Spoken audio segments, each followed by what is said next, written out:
Hello everyone. इस video में हम पढ़ेंगे एक्सरसाइज 3.1 का फर्स्ट सम और उसका फर्स्ट और सेकंड सब क्वेश्चन। अभी हम यहाँ पे करते हैं फर्स्ट क्वेश्चन। फर्स्ट क्वेश्चन में बोल रहे हैं कि form the pair of linear equations in the following problems and find their solutions graphically. तो यहाँ पर क्या बोल रहे हैं कि सॉल्यूशन ग्राफिकली फाइंड आउट करो। ठीक है, तो उसमें फर्स्ट सब क्वेश्चन करते हैं। अभी यहाँ पर बोल रहे हैं कि 10 students of class 10th took part in mathematics quiz. If the number of girls is 4 more than the number of boys, find the number of boys and girls. So what we have to find out? We have to find out number of boys and girls. Okay. तो अभी देखो ये first sentence जो है इसमें से हमें एक इक्वेशन मिल जाता है और सेकंड सेंटेंस में से एक इक्वेशन मिल जाएगा। जनरली ऐसे हो जाएगा। ओके। हर एक क्वेश्चन में तो हमें यहाँ पर फाइंड आउट करना पड़ेगा इक्वेशन। ओके, समझना पड़ेगा इक्वेशन को। तो अभी हम क्या करते हैं, इसको इस तरीके के क्वेश्चंस को देखो हम लेट करके सॉल्व करेंगे, लेट यूज करके। ओके, तो याद रखना ऐसे वाले जो क्वेश्चन है pair of linear equations in two variables, यहाँ पर हम एक्स और वाई की वैल्यूज को पहले लेट करेंगे और जो कुछ भी बोलते हैं फाइंड करने के लिए, ये ट्रिक आप याद रखना। यहाँ पर ऐसे चैप्टर में जो भी बोलते हैं फाइंड करने के लिए उन्हीं चीजों को हम लेट कर लेंगे। तो यहाँ पर बोल रहे हैं कि फाइंड करो number of boys and girls, तो हम number of boys and girls को ही लेट कर लेंगे। तो काफी सारे स्टूडेंट्स को कंफ्यूजन रहता है कि एग्जैक्टली हमें किस चीज को लेट करना है। ओके, तो जो फाइंड करने के लिए बोलते हैं उसी चीज को लेट कर लेना है। ठीक है, ये ट्रिक आप याद रखना। ठीक है, तो चलो जो बोल रहे हैं फाइंड करने के लिए उसी को लेट करते हैं। तो पहले बोलते हैं let number of girls, let number of girls be x। ठीक है, and let number of boys be y। ठीक है, तो अभी फर्स्ट वाला इक्वेशन आप देखना। यहां पर क्या बोल रहे हैं कि 10 students of class 10 took part in the mathematics quiz. तो फर्स्ट इक्वेशन हमारा फर्स्ट सेंटेंस में से बन जाना चाहिए। तो हम बोल सकते हैं कि x plus y is equal to 10। मतलब क्या है कि गर्ल्स एंड बॉयज दोनों को मिला के 10 स्टूडेंट्स है ना। दोनों को मिला के 10 स्टूडेंट्स है, तो गर्ल्स को हमने x लिया है, बॉयज को y लिया है। तो x plus y is equal to 10, यानी कि गर्ल्स प्लस बॉयज मिलके 10 स्टूडेंट्स हो जाएंगे। तो ये हमारा हो जाएगा इक्वेशन नंबर 1। अभी इक्वेशन नंबर 2 जो है वो यहां से आगे सेकेंड सेंटेंस में हम देखते हैं क्या होता है। यहां पर बोल रहे हैं कि if the number of girls is 4 more than the number of boys, यानी कि गर्ल्स क्या है, बॉयज से 4 से ज्यादा है। यानी कि जितनी भी गर्ल्स है वो बॉयज से 4 से ज्यादा है। मतलब बॉयज जितने भी है, ओके, बॉयज जितने भी है, गर्ल्स क्या है उससे +4 ज्यादा है। तो x मतलब क्या है, गर्ल्स है।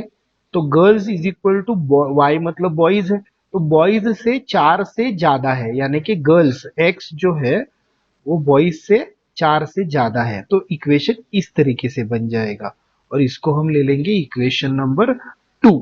अभी ये दोनों इक्वेशंस तो हमें मिल गई। अभी इन दोनों इक्वेशंस को हम क्या करेंगे, दोनों इक्वेशंस के हम क्या करेंगे, कोऑर्डिनेट्स फाइंड करेंगे।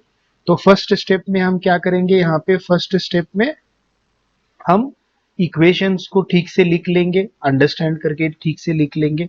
सेकेंड स्टेप में हम क्या करेंगे, उनके दोनों इक्वेशंस के कोऑर्डिनेट्स को हम प्लॉट करके ले लेंगे। और थर्ड वाले स्टेप में जो कि हम नेक्स्ट पेज पे करेंगे, वहां पे हम ग्राफ को ड्रॉ करेंगे। तो ऐसे स्टेप्स को आप याद रखना।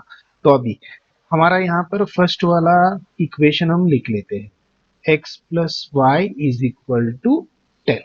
ओके, तो यहाँ पर हम x लेते हैं, यहाँ पर y ले लेते हैं और फर्स्ट वाला इक्वेशन हम लिखते हैं। यहाँ पे दो कोऑर्डिनेट्स हमें चाहिए। ओके, जैसे हमने इंट्रोडक्शन में किया था वैसे ही करेंगे यहाँ पे। तो अभी हम क्या करेंगे, कुछ भी अपने मन से एक वैल्यू को एज्यूम कर लेंगे। तो use y is equal to 0, तो मैं y की वैल्यू 0 मान के चलता हूँ, तो इक्वेशन हमें x की वैल्यू दे देगा। तो अभी x तो x ही रखना है, y की वैल्यू 0 है, इज इक्वल टू 10। ओके, तो x प्लस 0 तो x ही हो जाएगा, इज इक्वल टू 10, यानी कि x का आंसर हमें क्या आ गया, 10। ठीक है, नेक्स्ट। तो और एक बार फिर से वही इक्वेशन हम लिख के ले लेंगे, और इस बार क्या करते हैं, एक अलग वैल्यू एज्यूम करते हैं y की। इस बार एक काम करते हैं, y की वैल्यू 10 ले लेते हैं। तो x प्लस y की वैल्यू 10 है, इज इक्वल टू 10। तो ये वाला 10 उधर चला जाएगा इक्वल टू के उस तरफ, तो इक्वल टू ये वाला 10 यहाँ पे लिखेंगे, और ये प्लस 10 इक्वल टू के उस तरफ चला जाएगा, बन जाएगा -10। तो ये हो जाएगा 10 - 10 मतलब 0। तो जब हमने एक y की वैल्यू 10 ली, तब हमें x की वैल्यू कितनी आ गई, 0 आ गई। तो ये हमने फाइंड आउट कर लिए कोऑर्डिनेट्स फर्स्ट वाले इक्वेशन के। अभी सेकेंड वाला इक्वेशन हम लिख लेते हैं। Okay, x is equal to y plus 4, ये हमारा सेकेंड इक्वेशन है। ठीक है, अभी यहाँ पे हम x और y लिख लेते हैं, और इक्वेशन लिखते हैं यहाँ पे x is equal to y plus 4। अभी यहाँ पे हम एक काम करते हैं, यहाँ पे y की वैल्यू 0 एज्यूम करते हैं। तो y की वैल्यू 0 एज्यूम किया हमने, तो x is equal to y की वैल्यू 0 प्लस 4, तो x की वैल्यू आ जाएगी 4। तो x की वैल्यू आ गई हमें इक्वेशन में से 4। नेक्स्ट और एक बार लिखते हैं, क्योंकि एक लाइन को ड्रॉ करने के लिए हमें दो कोऑर्डिनेट्स चाहिए होते हैं। तो जब दो कोऑर्डिनेट है तब हम एक लाइन को ड्रॉ कर सकते हैं। तो लीनियर इक्वेशन की एक लाइन होती है, और एक लाइन को ड्रॉ करने के लिए हमें क्या चाहिए होते हैं, दो मिनिमम दो कोऑर्डिनेट्स चाहिए होते हैं। तो ये एक कोऑर्डिनेट बन गया, और एक कोऑर्डिनेट हमें चाहिए। इसके लिए और एक बार हम इसको सॉल्व करेंगे। तो y plus 4, use y is equal to 1। ठीक है, तो x is equal to 1 plus 4, x is equal to 5। तो जब हमने y की वैल्यू 1 ले ली, तब हमें x की वैल्यू 5 मिल गई। ठीक है, तो ये हो गया हमारा सॉल्विंग पार्ट। अभी थर्ड पार्ट जो है वो नेक्स्ट पेज पे करेंगे, जहां पे हम इन पॉइंट्स को प्लॉट कर देंगे और इसका ग्राफ बना देंगे। तो ये वाले इक्वेशन के भी कोऑर्डिनेट्स हमने फाइंड कर लिए, और ये वाले सेकेंड इक्वेशन के भी कोऑर्डिनेट्स को फाइंड किया है। अभी क्या करेंगे, ये दोनों टेबल्स की मदद से अभी हम ग्राफ को प्लॉट कर लेंगे नेक्स्ट पेज पे। तो अभी हम यहाँ पे क्या करेंगे, दोनों कोऑर्डिनेट्स को यहाँ पे प्लॉट कर लेंगे। तो हमें इस टेबल को इस तरीके से रीड करना है। ठीक है, तो फर्स्ट कोऑर्डिनेट क्या है, x की वैल्यू 10 है और y की वैल्यू 0 है। x 10 है, y की वैल्यू 0 है, तो ये कोऑर्डिनेट यहाँ पे आ जाएगा। ओके, x की वैल्यू 10 है और y की वैल्यू 0 है। नेक्स्ट कोऑर्डिनेट क्या है, देखिए x की वैल्यू 0 है और y की वैल्यू 10 है। x की वैल्यू 0 और y की वैल्यू 10, तो ये कोऑर्डिनेट यहाँ पे आ जाएगा। ओके, यहाँ पे आ जाएगा। अभी हम क्या करते हैं, लाइंस को ज्वाइन कर देते हैं। ठीक है, ये दोनों कोऑर्डिनेट्स को हम ज्वाइन कर देते हैं। तो मैंने ज्वाइन कर दिया। ओके, तो ये हमारे फर्स्ट इक्वेशन की लाइन है। ओके, फर्स्ट इक्वेशन की लाइन हो गई हमारी ये। अभी अभी सेकेंड इक्वेशन को देखते हैं। इसका फर्स्ट कोऑर्डिनेट देखिए, x की वैल्यू 4 है और y की वैल्यू 0 है। तो x की वैल्यू 4 और y की वैल्यू 0। ओके, x की वैल्यू 4 और y की वैल्यू 0, तो ये कोऑर्डिनेट यहाँ पर आ जाएगा। ठीक बात। अभी नेक्स्ट देखिए, x की वैल्यू 5 है, y की वैल्यू 1 है। x की वैल्यू 5 है और y की वैल्यू 1 है। ठीक है, अभी इस वाले कोऑर्डिनेट्स को हम, इन वाले कोऑर्डिनेट्स को हम क्या करते हैं, ज्वाइन कर देते हैं। ठीक है,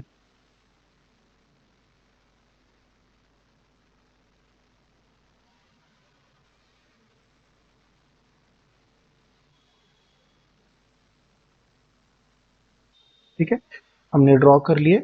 अभी देखो ये दोनों लाइंस कहाँ पे इंटरसेक्ट कर रहे हैं, ये वाले पॉइंट को ये इंटरसेक्ट कर रहे हैं ये वाले पॉइंट को, है ना।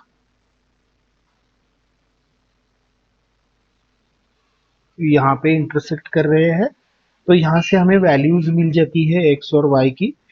तो ये फर्स्ट ऑफ ऑल ये कोऑर्डिनेट बन जाता है 7,3। आप देखिए यहाँ पे एक्स एक्सिस पे क्या हो रहा है, एक्स एक्सिस पे 7 हो रहा है और वाई एक्सिस पे क्या हो रहा है, 3 हो रहा है। तो एक्स एक्सिस पे 7 और वाई एक्सिस पे 3, तो एक्स का आंसर हो जाता है 7 और y का आंसर हो जाता है 3। तो ये हमारा रिक्वायर्ड आंसर है। ओके, तो ऐसे हमें इसको सॉल्व करना है। 3 स्टेप में सॉल्व होगा। पहले इक्वेशंस बनाने हैं, सेकेंड में टेबल्स फॉर्म करके लेने हैं, ऐसे टेबल्स को तैयार करके लेना है दोनों इक्वेशंस के, और फिर थर्ड स्टेप में ये हमें ऐसा ग्राफ बना देना है, फिर हमें आंसर मिल जाएगा। ओके, अभी और एक इसमें का सब क्वेश्चन है, वो नेक्स्ट पेज पे करते हैं। अभी यहाँ पर सेकंड क्वेश्चन है, देखिए सेकंड सब क्वेश्चन यहाँ पर क्या बोल रहे हैं, 5 pencils and 7 pens together cost ₹50, whereas. तो यहाँ पर एक इक्वेशन बन जाएगा। ओके, और इसके आगे और एक सेकंड वाला इक्वेशन बनेगा। हमेशा यूजुअली इस तरीके से होगा, एक सेंटेंस में एक इक्वेशन और दूसरे सेंटेंस में दूसरा वाला इक्वेशन बनेगा। Whereas 7 pencils and 5 pens together cost ₹46। Okay, तो यहाँ पर क्या बोल रहे हैं अभी, find the cost of 1 pencil and that of 1 pen. तो जो कुछ भी फाइंड करने के लिए बोल रहे हैं उसी को हम लेट करेंगे। तो ये वाले चैप्टर में याद रखना, ये ट्रिक रहेगी, जो कुछ भी फाइंड करने के लिए बोलेंगे उसी को हम लेट कर लेंगे। ठीक है, तो हम यहाँ पे लेट कर लेते हैं, let cost of 1 pencil be x rupees. तो हम पेंसिल को एक्स मान के चल रहे हैं, और let cost of 1 pen be y rupees. ठीक है, तब अभी इक्वेशन कैसे बन जाएंगे, अकॉर्डिंग टू क्वेश्चन। ठीक है, क्वेश्चन के हिसाब से अभी इक्वेशंस कैसे बन जाएंगे, देखिए आप। अभी 5 पेंसिल्स और 7 पेन्स मिलके हो रहा है ₹50। तब हम ऐसे लिख सकते हैं, 5 pencils plus 7 pen, okay, is equal to 50। क्योंकि देखिए यहाँ पर हम क्या कर रहे हैं, एक पेंसिल के दाम को एक्स मान के चल रहे हैं। तो 5 पेंसिल्स इंटू जो भी एक पेंसिल का दाम है, और 7 पेन्स इंटू जो भी एक पेन का कॉस्ट है, इज इक्वल टू हो जाएगा टोटल ₹50, है ना। तो इस तरीके से लेना है। सेम सेकेंड इक्वेशन लेना है, ये हमारा हो जाएगा फर्स्ट इक्वेशन। सेकेंड इक्वेशन देखिए, 7 pencils plus 5 pens is equal to कितना खर्चा हो रहा है, ₹46। इसको सेकेंड इक्वेशन ले लेंगे। मतलब एक पेंसिल की प्राइस को हमने एक्स लिया है। ओके, एक पेंसिल के प्राइस को एक्स लिया है, तब 7 पेंसिल्स के लिए कितना देना पड़ेगा, एक पेंसिल के लिए कितना देना पड़ रहा है, इंटू 7 देना पड़ेगा, इसलिए एक्स इंटू 7 किया है। प्लस वाई मतलब क्या है, पेन का प्राइस है, तो एक पेन के लिए कितना देना पड़ रहा है, इंटू 5 पेन्स करना पड़ेगा, तो इसलिए 5 इंटू वाई किया, इज इक्वल टू टोटल दोनों का, पेंसिल और पेन मिला के हम कितने पैसे दे रहे हैं, ₹46 दे रहे हैं। तो इज इक्वल टू दोनों 7 पेंसिल्स और 5 पेन्स मिलके हम 46 दे रहे हैं। ये हमारा सेकेंड इक्वेशन हो जाएगा। तो ऐसे करके अभी हमने फर्स्ट स्टेप में दोनों इक्वेशंस को फाइंड करके लिया है। अभी इन दोनों इक्वेशंस के कोऑर्डिनेट्स को हम यहाँ पे फाइंड करेंगे। ठीक है, तो ये वो यहाँ पर हम ले लेंगे 5x plus 7y is equal to 50 वाला फर्स्ट इक्वेशन, और यहाँ पे लेते हैं second equation, 7x plus 5y is equal to 46। ठीक है, अब इन दोनों के हम कोऑर्डिनेट्स फाइंड करते हैं। अभी पहला वाला इक्वेशन हम यहाँ पे लिख लेते हैं, 5x plus 7y is equal to 50। अभी अभी हम यहाँ पर फर्स्ट में क्या करते हैं, एज्यूम करते हैं एक कौन सी तो वैल्यू। तो हम यहाँ पर एज्यूम करते हैं कि y की वैल्यू हम 0 ले लेते हैं। ठीक है, तो y की वैल्यू हम 0 ले लेते हैं। तो 5x प्लस 7 और y के जगह पर 0 इज इक्वल टू 50। तो 5x प्लस ये तो 0 हो जाएगा is equal to 50 x 5x is equal to 50 हो जाएगा। x is equal to 50 divided by 5 यानी कि x इज इक्वल टू हो जाएगा 10। तो x का आंसर आ गया हमें 10। नेक्स्ट और एक बार करते हैं हम। ओके हमें दो कोऑर्डिनेट्स चाहिए। 5x plus 7y is equal to 50। इस बार हम क्या करते हैं, y की वैल्यू को 5 ले लेते हैं। ओके अभी देखो बहुत सारे बच्चों को कंफ्यूजन रहता है कि क्या एज्यूम करे वैल्यूज को। ओके वैल्यूज को क्या ले ले। आप पूछते हो कि आपको कैसे पता चला कि 0 लेना है 5 लेना है। तो देखो ये कैसे लेना है, विथ प्रैक्टिस आपको समझ में आ जाएगा। आप थोड़े सम्स करने के बाद ये टेक्निक आपको समझ में आ जाएगी। यूजुअली हमें क्या देखना है कि यहाँ पर छोटी छोटे नंबर्स आ जाए, छोटे छोटे नंबर आ जाए, छोटी छोटी वैल्यूज आ जाए, जिससे कि क्या हो जाएगा, जब आप ग्राफ ड्रॉ करोगे, जब आप ग्राफ ड्रॉ करोगे तब थोड़े ही नंबरों में आपका काम हो जाएगा। नहीं तो अगर बहुत ज्यादा नंबर्स आ गए आपके यहाँ पे तो आपका ग्राफ अननेसेसरी कॉम्प्लिकेटेड हो जाएगा। बहुत सारे नंबर्स यहाँ पे 43 44 ऐसे चले गए तो बहुत सारे नंबर्स हो जाएंगे। नहीं तो फिर उसको प्लॉटिंग में तकलीफ हो जाएगी। नहीं तो फिर अगर इक्वेशंस में ही 50 100 ऐसा दिया है तो फिर उस प्रकार से वैसे सम्स के आगे हमको और समझ में आ जाएगा। तो इक्वेशन को देखकर हमें डिसाइड करना है कि बड़े नंबर्स को एज्यूम करना है कि छोटे नंबर्स को एज्यूम करना है। तो और थोड़े सम से उसको करने के बाद आपको थोड़ा आइडिया क्लैरिटी मिल जाएगी।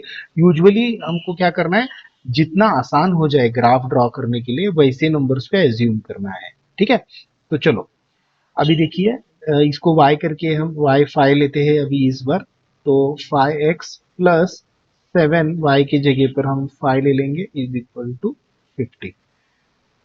5x प्लस ये हो जाएगा 35 is equal to 50। 5x is equal to 50 minus 35। 5x is equal to 15। x is equal to 15 by 5 यानी कि आ जाएगा 3। तो जब हमने y की वैल्यू 5 एज्यूम किया तब हमें x की वैल्यू आ गई 3। तो ऐसे करके हमें जो है वो फर्स्ट इक्वेशन के दोनों कोऑर्डिनेट्स मिल गए। अभी सेकेंड इक्वेशन के कोऑर्डिनेट्स फाइंड करते हैं। यहाँ x लेते हैं, यहाँ y ले लेते हैं। अभी यहाँ पे मैं लिखता हूँ equation 7x plus 5y is equal to 46। अभी हम यहाँ पे y की वैल्यू को लेते हैं 5। तो y की वैल्यू हमने एज्यूम कर लिया 5। तो 7x प्लस 5 y की वैल्यू है 5 इज इक्वल टू 46।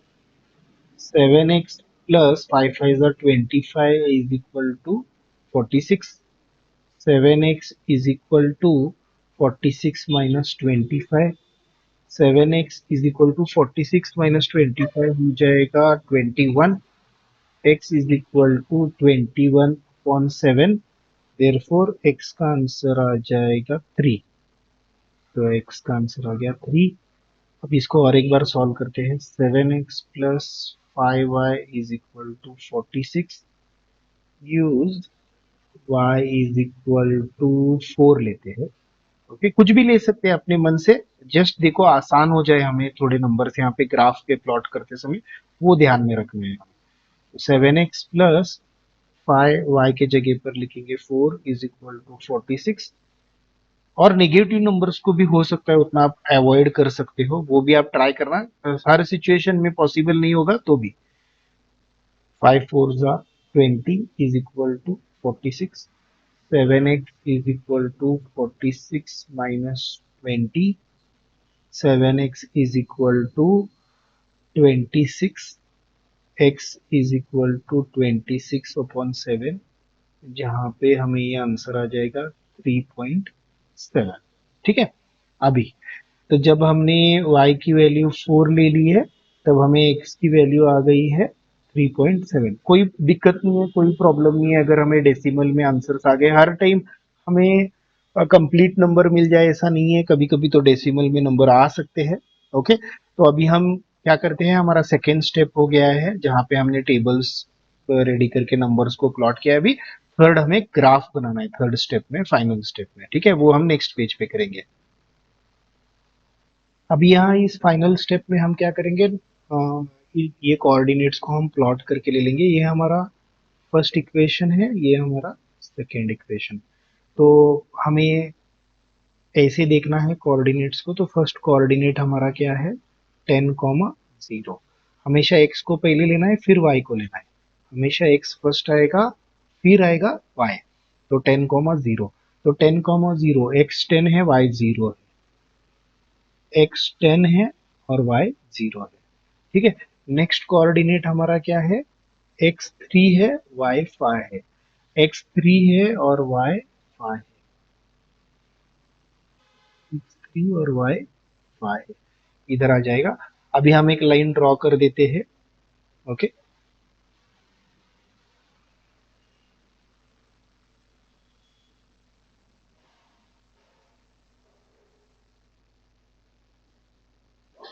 ओके, तो हमने एक लाइन को ड्रॉ कर दिया इस वाले को। अभी सेकंड हम करते हैं।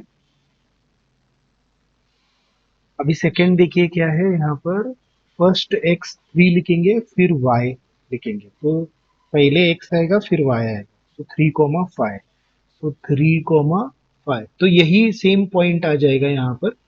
ओके, सेम पॉइंट आ जाएगा 3,5, तो यही पॉइंट आ जाएगा, ठीक है। अभी दूसरी चीज क्या है, नेक्स्ट क्या है, 3.7, 4। तो 3.7, 4, 3.7, 4,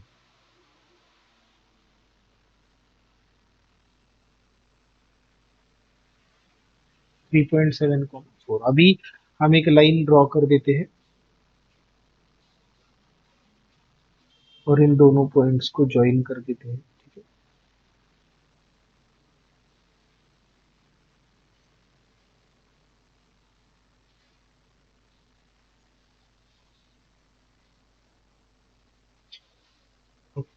तो हमने ज्वाइन कर दी। अब ये दोनों लाइंस यहाँ पर इंटरसेक्ट कर रहे हैं। ओके, ये दोनों पॉइंट्स इस जगह पर इंटरसेक्ट कर रहे हैं, और इस जहां पर इंटरसेक्ट कर रहे हैं उधर के कोऑर्डिनेट्स हम लिख देते हैं। देखिए आप यहाँ से स्ट्रेट नीचे एक्स एक्सिस की तरफ देखिए, तो एक्स की वैल्यू आपको पता चलेगी कि 3 है। और यहाँ से स्ट्रेट वाई एक्सिस की तरफ देखिए सीधा, तो यहाँ से आपको पता चलेगा कि वाई का वैल्यू जो है वो 5 आ रहा है। तो 3,5 जो है वो हमें हमारा आंसर मिल रहा है, कोऑर्डिनेट है। तो इससे हमें पता चल जाएगा कि x की वैल्यू 3 है, x का आंसर 3 है, और y का आंसर है 5। ओके, तो इससे हमें पता चलेगा कि देयरफॉर देखो, हमेशा आपको एग्जाम में जो है वो और एक बार क्वेश्चन जो है वो ठीक से लिखना पड़ेगा। मतलब यहाँ पे उन्होंने पूछा था कॉस्ट क्या है पेंसिल का और पेन का, तो cost of one pencil, okay, which we took as x is rupees 3, and cost of one pen which we took as y is rupees 5। तो ऐसे करके आपको लिख के बताना है, इसको हाफ मार्क रहते हैं।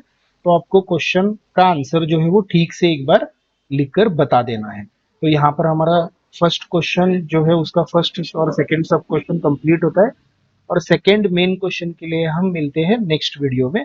Thank you very much. Channel को लाइक शेयर और सब्सक्राइब कर देना। Thank you.